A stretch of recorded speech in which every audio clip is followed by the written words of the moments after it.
അസ്സലാമു അലൈക്കും വറഹ്മത്തുള്ള. അപ്പോൾ ഇന്ന് നടന്ന 4ാം ക്ലാസ്സിലെ അഖീദയുടെ ചോദ്യങ്ങളാണ്. അതിലൊന്ന് ശരിക്ക് നേരെ ശരി അടയാളം നൽകാം.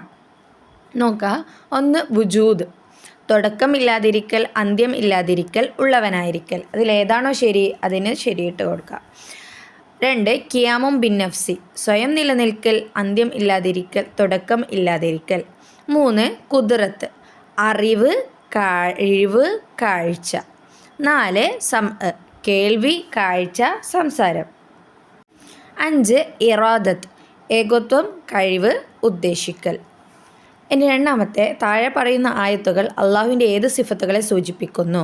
അതിലൊന്ന് ഖുൽ ഹുവല്ലാഹു അഹദ്, രണ്ടാമത്തത് അല്ലാഹു സ്വമദ്.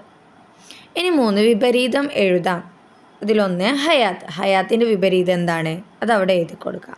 2 കലാം, 3 സംഅ്, 4 ഖുദ്റത്ത്, 5 മുഖാലഫത്തുൽ ലിൽ ഹവാദിസ്, 6 ഇൽമ്. ഇനി 4ാമത്തത് പൂരിപ്പിക്കാം. അവിടെ വിട്ട ഭാഗം എന്ത് ചെയ്യുക? പൂരിപ്പിച്ച് കൊടുക്കാം.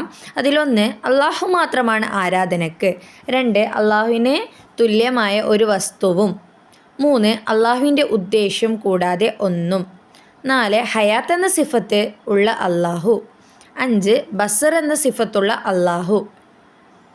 അർത്ഥം എഴുതാം. അതിലൊന്ന് കൗനുഹു ഖാരിഅ, 2 കൗനുഹു അസ്വമ്മ, 3 ഫിഅല കുല്ലി മുംകിനി ഔ തർക്കുഹു.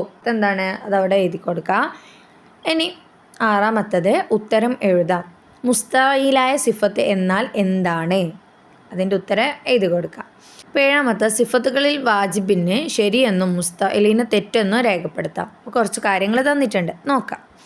അജ്സ്, ബക്കം, ഫന, കലാം, സമം, ഇറാദത്ത്, ഖുദ്റത്ത്, ഇഹ്തിയാജ്. ഇത്ര കാര്യങ്ങൾ തന്നിട്ടുണ്ട്. അതിലേതാണോ വാജിബ് അതിന് ശരിയിടുക, മുസ്തഈലിന് തെറ്റിടുക.